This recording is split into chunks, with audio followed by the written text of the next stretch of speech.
Hello everyone, कैसे हैं आप लोग। स्वागत है आपका लर्न विद सपना में। आशा करती हूँ कि आप सभी लोग बहुत अच्छे होंगे और अपने अपने प्रिपरेशंस में बहुत अच्छे तरीके से लगे हुए होंगे। आज हम बात करने वाले हैं एसएससी स्टेनोग्राफर 2026 की, जिसके एग्जाम फॉर्म अभी चल रहे हैं। लास्ट डेट 15 मई है और करेक्शन की डेट भी आप लोगों सभी को पता होनी चाहिए, जिससे कि जो गलत फॉर्म हो किसी का कुछ करेक्शन करना हो तो वो कर ले। 20 और 21 में है। और जहाँ तक उम्मीद है एसएससी स्टेनो के जो एसएससी के कैलेंडर आया था उसके अकॉर्डिंग ये जो नोटिफिकेशन है मिड अगस्त में 15 अगस्त तक हम लोग के एग्जाम्स हो जाएंगे। तो आज की वीडियो में हम बात करने वाले हैं स्ट्रेटेजी की, और किसके लिए ये स्ट्रेटेजी होने वाली है। मेनली वर्किंग एस्पिरेंट्स के लिए, जो जॉब कर रहे हैं और साथ में अपनी प्रिपरेशन करना चाहते हैं, ये स्ट्रेटेजी उनके लिए है। हाँ, और ऐसा नहीं है कि ये सिर्फ वही स्ट्रेटेजी ये वाली फॉलो कर सकते हैं जो वर्किंग एस्पिरेंट्स है, नहीं। जो अपना 2 बार एग्जाम दे चुके हैं, 3 बार एग्जाम दे चुके हैं, अभी कुछ रह गया है, अब रिवीजन का टाइम है, सिलेबस कंप्लीट कर चुके हैं, सब कुछ हो चुका है, वो भी 2 महीने में अगर ये स्ट्रेटेजी फॉलो करें तो आराम से इजीली नंबर ला सकते हैं, अगर कंसिस्टेंसी के साथ करें तो बात कर लेते हैं वर्किंग एस्पिरेंट्स की। चलिए, कुछ मेन पॉइंट्स हैं। स्ट्रेटेजी से पहले मैं आप लोग के साथ ये शेयर करना चाहती हूँ कि ये जो मैं स्ट्रेटेजी बता रही हूँ ये मैं अपने एक्सपीरियंस से बता रही हूँ। कैसे? क्योंकि मैं इस टाइम वर्किंग हूँ कोर्ट में, ऑलरेडी वर्किंग हूँ मैं भी आप लोग की तरह ही, जो वर्किंग एक्सपीरियंस है। और मैं ये सेकंड जॉब इस टाइम पे कर रही हूँ। फर्स्ट जॉब मैं 2023 में मेरी जॉब लग गई थी, ज्वाइन कर लिया था मैंने, और मैंने वहां रहकर 2 साल जॉब करी है। 2 साल साथ में पढ़ाई करने के बाद ये जॉब दोबारा सेकंड जॉब ली है दिल्ली में। दिल्ली कोर्ट में ही हूँ मैं। और तीसरी जॉब मेरी एसएससी स्टेनो उसमें ministry of housing and urban affairs में लगी थी, बट वो काफी दूर थी और ग्रेड पे कम था तो मैंने उसको ज्वाइन नहीं किया। बट अभी तक मैं इसी जो मैं आपके साथ शेयर कर रही हूँ इस टाइप की स्ट्रेटेजी फॉलो करके मैंने पढ़ाई करी है। तो उस एक्सपीरियंस में मैं आपके साथ आज बात करने वाली हूँ कि वर्किंग एक्सपीरियंस को क्या क्या प्रॉब्लम्स होती है, जो मैंने फेस करी है, जो मैंने इन 3 सालों में प्रॉब्लम फेस करी है, वो सारी प्रॉब्लम्स के साथ मैं स्ट्रेटेजी लेके आई हूँ अपने एक्सपीरियंस पर। मैं और आपको 100% श्योरिटी देती हूँ कि अगर आप प्रॉपरली इस वे में प्रिपरेशन करेंगे तो डेफिनेटली नंबर कहीं नहीं गए हैं, इजीली आप क्रैक कर पाएंगे। तो चलिए पहले बात कर लेते हैं उन पॉइंट्स पे जो प्रॉब्लम हम लोग को फेस करनी पड़ती है। चलिए शुरू करते हैं। एक सेकंड में। सबसे ज्यादा प्रॉब्लम होती है थकान से, जो हम बैठे बैठे थक जाते हैं उसकी वजह से प्रॉब्लम होती है। तो मैं क्या किया करती थी उसको दूर करने के लिए, शुरुआत में मेरी से भी गलती है, मैं आगे तुरंत पढ़ने बैठ जाती थी, वो आप लोग को नहीं करना है। अब मैं अगर कभी भी पढ़ने बैठती हूँ तो सबसे पहले मैं 15 या 20 मिनट की नैप लेती हूँ। 15-20 मिनट की नैप लेने से ये होता है कि भले से आपको नींद नहीं आई हो, एक सेकंड, भले से आप लोग को नींद नहीं आई, बट आपकी बॉडी को रिलैक्स मिल गया, आपकी बॉडी रिलैक्स होगी, तो ये आपको क्या करना है चाहिए। हम दूसरी चीज हमारी लेक ऑफ कंसिस्टेंसी। हम क्या सोचते हैं, मैंने जो फील किया जो स्टार्टिंग में, कि हम जैसे सोचते हैं कि अरे यार कम से कम 4 घंटा तो पढ़ना चाहिए, 1 घंटे पढ़कर क्या होगा, 2 घंटे पढ़कर क्या होगा। बट जब आप किसी भी चीज की शुरुआत करते हो तो एकदम से आप 4 घंटे नहीं पढ़ने लग जाओगे, आपको शुरुआत 1 घंटे से ही करनी होगी। जब आप तक आप 1 घंटे नहीं पढ़ोगे 4 घंटे नहीं पढ़ सकते। तो सबसे पहली चीज हमारी दो प्रॉब्लम ये होती है। तीसरी प्रॉब्लम क्या होती है, मैं फोर्थ वाले को रिलेट करके बताती हूँ। हम कंपेयर करते हैं उन एस्पिरेंट्स के साथ जो फुल टाइम प्रिपरेशन करते हैं पूरे दिन। तो हम सोचते हैं यार इनके सामने हम कैसे प्रिपेयर कर पाएंगे, ये लोग तो पूरे पूरे दिन पढ़ रहे हैं तो हम कहाँ टिक पाएंगे। ऐसा सोच के हम क्या सोचते हैं कि हमारे पास तो स्टडी आवर्स ही नहीं है, 2 घंटे हैं, बस 2 घंटे में हम क्या कर लेंगे, 4 घंटे, 4 घंटे हम 10 घंटे वालों को कैसे बीट कर पाएंगे। तो सबसे बड़ी प्रॉब्लम ये 4 प्रॉब्लम हम सबसे ज्यादा जो मैंने फेस करी है मैं वो बता रही हूँ, हो सकता है आप भी इससे रिलेट कर पाए, आप लोगों को भी ये प्रॉब्लम होती है। तो हमारी सबसे बड़ी प्रॉब्लम यही थी। ठीक है, इन फिर मैं आपको अलग से एक वीडियो इसके बाद ला दूंगी। फिलहाल आपको सीधे स्ट्रेटेजी पे चलते हैं, ज्यादा लंबी वीडियो नहीं करनी है इसलिए। मेन प्रॉब्लम आप लोग की ये है, मैं साथ साथ में आपको बताते रहूंगी कैसे इससे हमको कोप अप करना है। ठीक है, तो बात कर लेते हैं स्ट्रेटेजी की। तो चलिए बिना टाइम वेस्ट के स्ट्रेटेजी पे आते हैं। ये बिल्कुल प्रैक्टिकल और रियलिस्टिक स्ट्रेटेजी है जो मैंने फॉलो करी है, क्योंकि एक जो वर्किंग एक्सपीरियंस होते हैं उनके पास 4 से 5 घंटे से ज्यादा मुझे तो नहीं लगता किसी के पास भी है। क्योंकि आपको रात को टाइम से सोना भी होता है और पढ़ना, सब सारे काम करने होते हैं, खाना पीना हर चीज है, तो एटलीस्ट आप 4 to 5 आवर्स इजिली मेरे हिसाब से सबके पास होते हैं। वो हम वेस्ट करने में हम कहीं भी वेस्ट कर सकते हैं, बट हमारे पास 4 to 5 आवर्स होते हैं। तो चलिए बिना टाइम वेस्ट के शुरू करते हैं। टाइमिंग का टाइम टेबल या कुछ मैं नहीं बता रही, वो आपको नेक्स्ट वीडियो में जल्दी बताऊंगी। फिलहाल मैं आपको बता आपको करना क्या है एग्जाम में, एग्जाम की प्रिपरेशन के लिए। अभी हमारे पास 2.5 महीने हैं। सबसे पहली चीज, सबसे पहली गलती हम क्या करते हैं, प्लेटफॉर्म बहुत सारे देखते हैं, इससे ही पढ़ेंगे, इससे ही पढ़ेंगे, इससे ही पढ़ेंगे, ये कुछ नहीं करना है। सीधा एक प्लेटफॉर्म, एक चीज पढ़नी, उसी को मल्टीपल टाइम रिवाइज करना, दैट्स इट। तो जीएस में हमको क्या करना है, जीएस में सभी को पता है, बताने की किसी को जरूरत नहीं है, Parmar SSC sir. Parmar sir है, सभी को पता है, किसी को ये बता रहे कि कौन है कहाँ है, सब हर कोई जानता है जो भी प्रिपरेशन एसएससी की कर रहा है। उनका इस टाइम पीवाईक्यू 6 आया हुआ है, पीवाईक्यू 6.0 चल रहा है, जिसमें उन्होंने एडिक्विटी बेस्ड, टीसीएस बेस्ड, जो भी पिछले ईयर्स में, पिछले लास्ट ईयर जितने भी एग्जाम्स के क्वेश्चन आए उन बेस्ड पर वो सब्जेक्ट्स कवर करा रहे हैं। इकोनॉमिक्स कवर कराई, पॉलिटी कवर हो चुकी है, ज्योग्राफी कवर हो चुकी है, हिस्ट्री चल रही थी, मैंने करी अभी नहीं है, बट मैं भी आप लोगों के साथ साथ कोशिश करने जा रही हूँ कि मैं फिर से अपनी प्रिपरेशन को तैयारी करूँ। तो आपको क्या करना है, सिर्फ परमार एसएससी डेली एक, अगर आपसे एक हो पाए तो एक, नहीं एक पूरी क्लास हो पाए तो हाफ हाफ क्लास करके करिए, हाफ क्लास आज हाफ क्लास कल। नोट्स बनाने की जरूरत नहीं है, वो ऑलरेडी आपको वीडियो में पता लग जाएगा वो कहाँ पर प्रोवाइड करा रहे हैं, कैसे प्रोवाइड करा रहे हैं, वो सब कुछ आपको डिजिटल नोट्स ले लेने हैं, या फिर वो टेलीग्राम पे अपने हैंडमेड नोट्स दे रहे हैं, वो आपको लेके उसमें से रिवाइज करना है, कुछ बनाने की जरूरत नहीं, क्योंकि इतना टाइम हमारे पास नहीं होता है कि हम बैठ के नोट्स बनाए। सिंपल समझ आ गया सबको क्या करना है, सिर्फ परमार एसएससी पीवाईक्यू 6.0 किसी भी सब्जेक्ट से शुरू कर देना है। डेली हाफ वीडियो भी देखेंगे तो कोई प्रॉब्लम, अगर 20 क्वेश्चंस के तो 10 क्वेश्चंस करेंगे, that's it. Next day half video बननी है, और नेक्स्ट डे करने से पहले एक बार रिवाइज जरूर करना है, बिना रिवाइज के नहीं करना है। इंग्लिश में बात कर लेते हैं। इंग्लिश में जो मेरा सोर्स ऑफ शुरू से 2020 जब मैंने प्रिपरेशन स्टार्ट करी थी लॉकडाउन में, तो मेरी जो सबसे बड़ी सोर्स ऑफ मतलब पढ़ने का सोर्स थी वो थी madam, English with Rani ma'am. हर कोई परिचित होगा इनसे भी, इंग्लिश विद रानी मैम। मैंने तो बहुत शिद्दत के साथ फॉलो किया था, तो आज मैं काफी इनसे, कभी भी मुझे कुछ रिवाइज करना हो, कुछ भी पढ़ना हो, तो इनका ही चैनल उठाती हूँ, इन्हीं का करती हूँ। जो मैं, अगर मैं आपकी जगह प्रिपरेशन करूँ तो मैं ये प्रिपरेशन करती, सबसे पहले 60 रूल्स है, क्योंकि नोट्स, अगर आपके पास नोट्स अपने बने हुए हैं तो सबसे पहले आप क्या करिए, ग्रामर की कॉपी उठाइए, पूरे नोट्स रिवाइज कर लीजिए। वो नहीं है आपके पास अभी अवेलेबल, कुछ भी रीजन से मेरे पास जैसे इस टाइम मुझे अपनी कॉपीज नहीं मिल रही है, तो मैं प्रेफर करूंगी 60 रूल्स। रोज के 5 रूल्स देखिए, 60 इंपॉर्टेंट रूल से सर्च करेंगे, सबसे ज्यादा चली हुई वीडियो उनकी वही है, क्योंकि मैंने बहुत तीसरी बार रिवाइज कर दी। मैं पिछले से लास्ट ईयर भी, जब मेरा ministry of housing and urban affairs में होता, तब भी मैंने ये वीडियो से ही शुरुआत करी थी अपने इंग्लिश की। तब मेरे एग्जाम में इंग्लिश में 89 मार्क्स आए थे।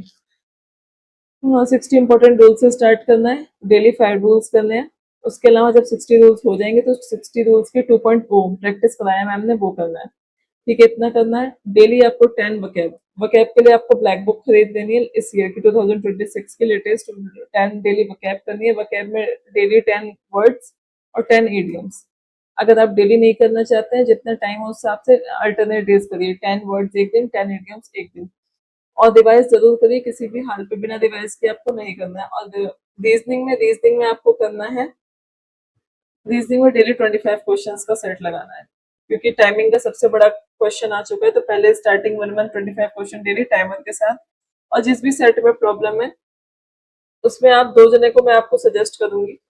2 कौन कौन है, फर्स्ट नंबर पे है आपका पीयूष वासने सर, करियर विल सब जानते होंगे इनको, पीयूष वासने सर, जिनसे मैंने टॉपिक क्लियर करे हैं। जब मैंने एग्जाम के टाइम पे तो प्रैक्टिस से ही किया था, बट जब मुझे टॉपिक्स में प्रॉब्लम हुई तो इनसे की।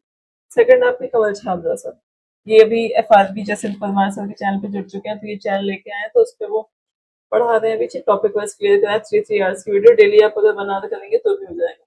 बस आपको इतना काम करना है, आपको कुछ नहीं करना है। ये सोर्स जीएस में, एक सेकंड नेक्स्ट पेज ले लेते हैं। जीएस में क्या बताया मैंने, Parmar SSC PYQ, PYQ 6 daily half video या फुल वीडियो जैसे आपके पास टाइम हो। उसके अलावा English with Rani ma'am, daily 60 rules में से 5 रूल्स पढ़ने हैं आपको, एक सेकंड, 60 रूल्स में से 5 रूल्स पढ़ने हैं, और 10 वर्ड्स, स्टार्टिंग यही करनी है, और 10 इडियम्स। इतना काम करना है स्टार्टिंग में। धीरे धीरे जब आपकी फ्लुएंसी बन जाएगी, कंसिस्टेंसी हो जाएगी, तो उसके बाद सेट्स लगाना शुरू करेंगे, टेक्स्ट बुक से या कहीं से भी आपको सेट्स लगाने हैं। एक प्रैक्टिस सेट आपको, वो मैं अभी आपको लास्ट में बताऊंगी।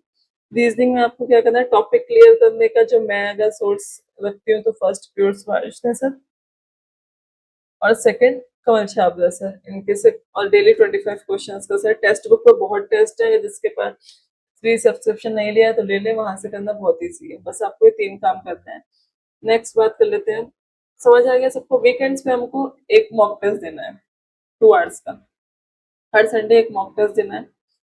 पूरा रिवाइज करना है, जितना कंप्लीट रिवीजन करना है, जितना भी आपने किया वो सब कंप्लीट रिवाइज करना है। संडे आपको घूमने के लिए नहीं होगा, थोड़ा बहुत आप रिलैक्स कर सकते हैं 1 और 2 आवर्स के लिए, बट कोशिश करिए जितना भी आपका बैकलॉग था, मतलब पूरे वीक में जो चीज आपकी रह गई है, मान लीजिए क्लास रह गई, रिवाइज करना रह गया, वर्ड्स लर्न करना रह गया, तो आपको वो सब करना है। बस वीकली आपको ये करना है, रिवीजन, मॉक टेस्ट और जितना भी पीछे का रह गया है। ठीक है, समझ आ गया होगा सबको। नेक्स्ट बात कर लेते हैं। तो सबसे इम्पोर्टेंट एडवाइस जो है वो ये है, स्ट्रेटेजी सबको समझ आ गई, एक बार और क्लियर कर देती हूँ। जीएस में परमानेंट से पीवाईक्यू 6.0 करनी है, जिसमें सब्जेक्ट वाइज हम लोगों ने क्लियर, सॉरी सर ने क्लियर करा दिया, सब्जेक्ट वाइज करा दें, डेली हाफ करिए, फुल वो आपके ऊपर डिपेंड करता है, बट यही करना है। डिवीजन कर दे बिना नहीं क्लास स्टार्ट करनी, ये ध्यान रख लीजिए। इंग्लिश में English with Rani ma'am 60 important rule से स्टार्ट करना है। एक प्रैक्टिस सेट आपको डेली कैसे करना है, एक प्रैक्टिस सेट, टेक्स्ट बुक खोलना है, टेक्स्ट बुक पे सीजीएल, सीएचएसएल, स्टेनो सबके टेस्ट है।